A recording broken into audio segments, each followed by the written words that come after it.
నీ ద్వారా నేను ఉత్పత్తి చేస్తానన్నాడు, పుట్టిస్తానన్నాడు ఆయన. యేసు ప్రభు చెప్పాడు. ప్రియమైన కదా, దేవుడు అబ్రాహాముతో చెప్పినప్పుడు అబ్రాహాముకి పెళ్ళయి కొంతకాలమే అయింది, పిల్లలు కలగలేదు. అయితే ఒక 50 సంవత్సరాలు వచ్చింది, పిల్లలు కలగలేదు. 60 సంవత్సరాలు వచ్చింది, పిల్లలు కలగలేదు. 70 సంవత్సరాలు వచ్చింది, అయినా కానీ దేవుడు చెప్పిన వాగ్దానం నెరవేరలేదు. అయితే అబ్రాహాము చూడండి, దేవుడు నాకు మాట ఇచ్చాడు, మాట ఇచ్చిన దేవుడు నమ్మదగిన దేవుడు, తప్పకుండా నాకు సంతానం ఇస్తాడు, సంతానం కలిగిస్తాడు, ఆయన మహాదేవుడు, నా హృదయాన్ని ఎరిగిన దేవుడు అని చెప్పేసి ఏం చేస్తాడంటే విశ్వాసం ఉంచాడండి, విశ్వాసం ఉంచాడు. తర్వాత 80 సంవత్సరాలు వచ్చింది, పిల్లలు కలగలేదు. అప్పుడు పిల్లలు కలగపోయేసరికి కొంతకాలానికి ఆయన భార్య పేరు శాల అన్నమాట. ఆ శాల ఏం చేసిందంటే, అయ్యాక పిల్లలు కలగడానికి కనుక ఇదిగో దాసి ఉంది, ఆ దాసితో సంసారం చెయ్యి, ఆమె పుట్టిన పిల్లల్ని నేను పెంచుకుంటానని చెప్పేసి చెప్తే అబ్రాహాము దానికి ఒప్పుకోలేదు. అయితే భార్య బలవంతం మీద దాసిని పెళ్లి చేసుకుంటాడండి. దాసి అంటే ఎవరు? పరిచయం చేసే ఆవిడ, ఆవిడ కూడా సరళమైన ఆవిడే. ఆవిడ పెళ్లి చేసుకుంటే ఆవిడికి ఇస్మాయిల్ అనే కుమారుడు పడతాడు. ఆయనకు కుమారుడు పడతాడు, ఇస్మాయిల్ అని పేరు పెడతాడు.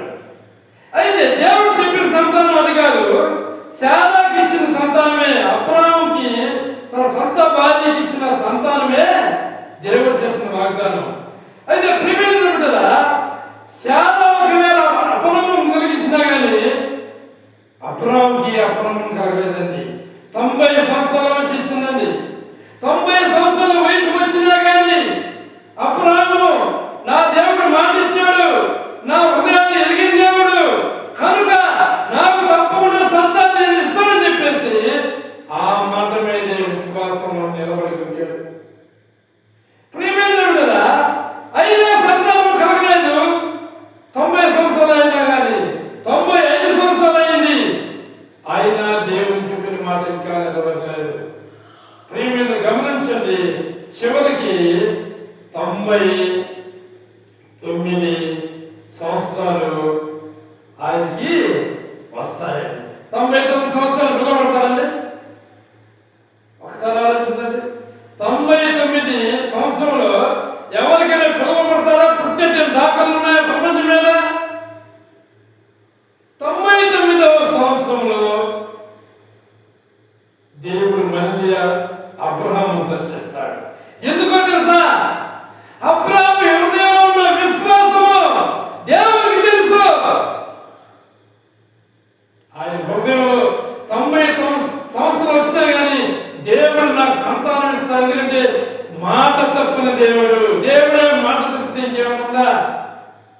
మాట తప్పని దేవుడు యేసు ప్రభు.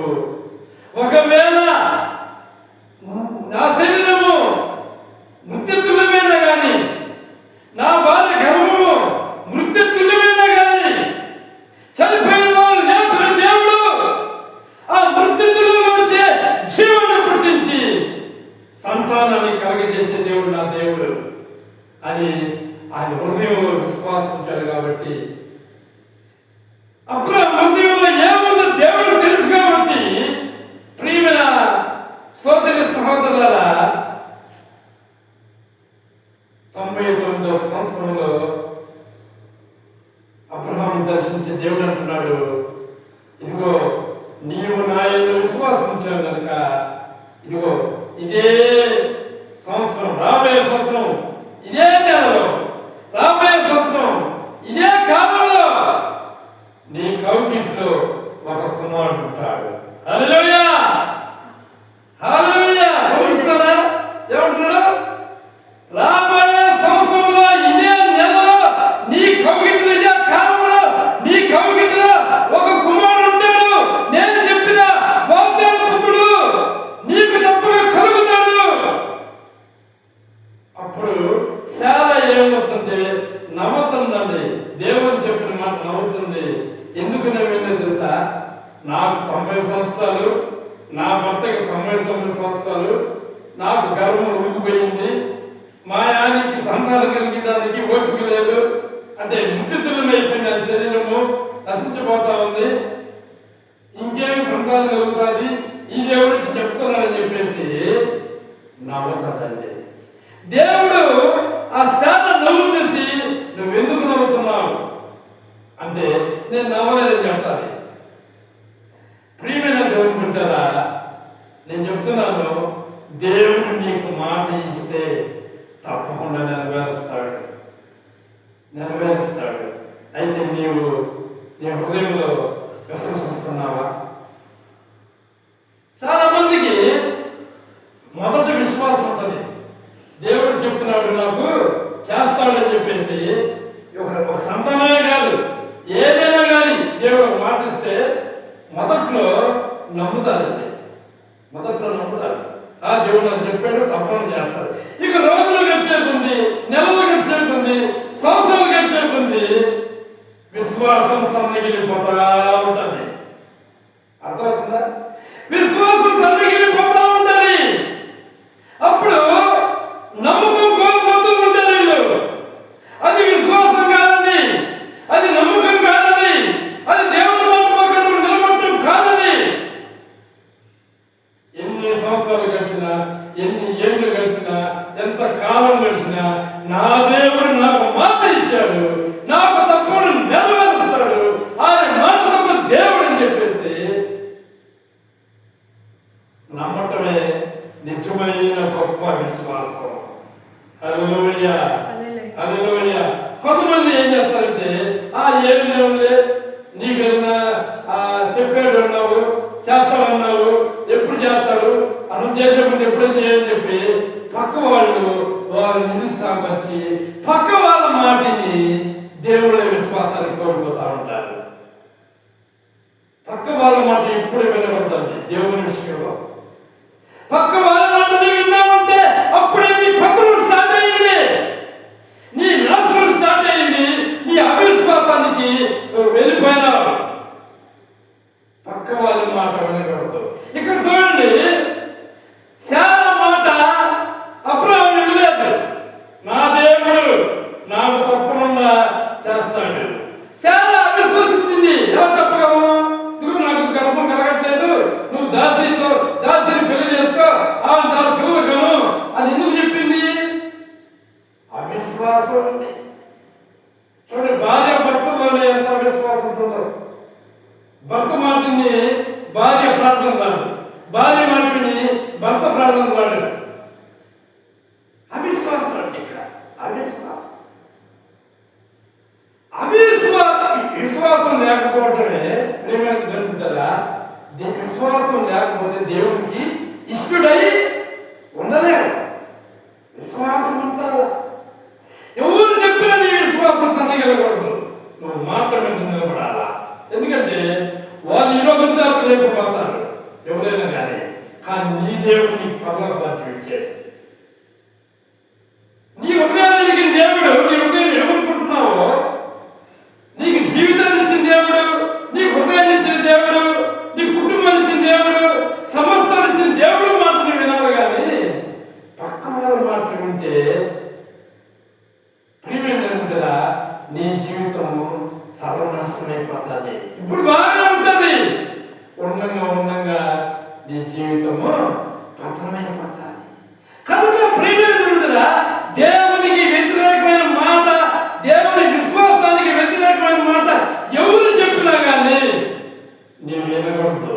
నిజమైన విశ్వాసి, దేవుని యందు నమ్మకుంచిన నిజమైన వాళ్ళు దేవుని మాట తప్ప ఎవరు మాట వినరు. హల్లెలూయా, హల్లెలూయా. భార్య మాట భర్త వినలేదండి. అంటే చాలా మాట, నువ్వు అవిశ్వాసం ఉంటే ఉండు, నా దేవుడు నాకు కావాలి, నా దేవుడు నాకు మాట ఇచ్చాడు, నేను అవిశ్వాసని కాదు, నేను విశ్వాసని. ఏ విషయంలో కూడా నా దేవుడి మాట నేను తప్పను అని అబ్రహాము నిలబడ్డాడు. జాగ్రత్త, నేను అవిశ్వాసంలో ఉంచడానికి నీ నీ పక్కనే ఉంటారు. వాళ్ళ మాటను వినకూడదు, దేవుని మాటని వినాలా. దేవుడు నీకు అన్ని చేసేది. ఒక్కసారి నీ జీవితాన్ని పరిశుద్ధం చేసుకో. నీవెవరు మాట్లాడుతున్నావు? దేవుని మాట్లాడుతున్నావా? నీ పక్క వాళ్ళు మాట్లాడుతున్నావా? ఒక్కసారి ఆలోచన చేసుకో. అశాశ్వతమైన ఈ జీవితంలో ఈ లోక ఆశలో పడిపోయి శాశ్వతమైన దేవుని మాటని, పరలోక రాజ్యాన్ని నువ్వు పోగొట్టుకుంటున్నావు. ప్రతి ఒక్క దానికి ఒక లెక్క ఉంటుంది. మనం ఏం చేస్తున్నాం, దేవుని మాట ఎక్కడ తప్పిపోయాం, ఎలా తప్పిపోయాం అన్నీ కూడా దేవుని దగ్గర లెక్క చెప్పాలి. మనం దానికి మనం భయపడాలా, దానికి మనం భయపడాలి. ప్రియమైన సోదర సహోదరులారా, గమనించండి గమనించండి గమనించండి. నీ హృదయంలో ఏముందో దేవునికి తెలుసు. దేవుని గురించి నువ్వు ఏమనుకుంటున్నావు? నీ హృదయంలో ఉన్న విశ్వాసం, నీ అంతరంగంలో ఉన్న విశ్వాసము అన్ని దేవునికి తెలుసు. ఒక్కసారి పరిశీలన చేసుకో, ఎలా ఉంది నీ జీవితం. ప్రియమైన దేవుని బిడ్డరా, దేవుడు చెప్పిన మాట నెరవేరే సమయం వచ్చిందండి. అబ్రాహాముకి 100వ సంవత్సరంలో కుమారుడు కలుగుతాడు. హల్లెలూయా! ఎన్నో సంవత్సరాలండి? 100వ సంవత్సరంలో బిడ్డ పుట్టినట్టు ఈ లోకంలో ఎక్కడైనా ఉందా? ఎవరైనా ప్రసాదించారా? ఒకసారి ఆలోచించండి. ఏ డాక్టర్ అయినా, ఏ మంత్రుడైనా, ఏ వేదంతైనా 100 సంవత్సరాలకు సంతానం ఇచ్చారండి. కానీ యేసు ఇచ్చాడు. హల్లెలూయా! ఎందుకో తెలుసండి, ఆయన అనుకుంటే ఏదైనా జరుగుతుంది అని అనుకున్నాడు. అబ్రాహాము విషయంలో 100వ సంవత్సరం ఇవ్వాలని, విశ్వాసాన్ని పరీక్షించాలని.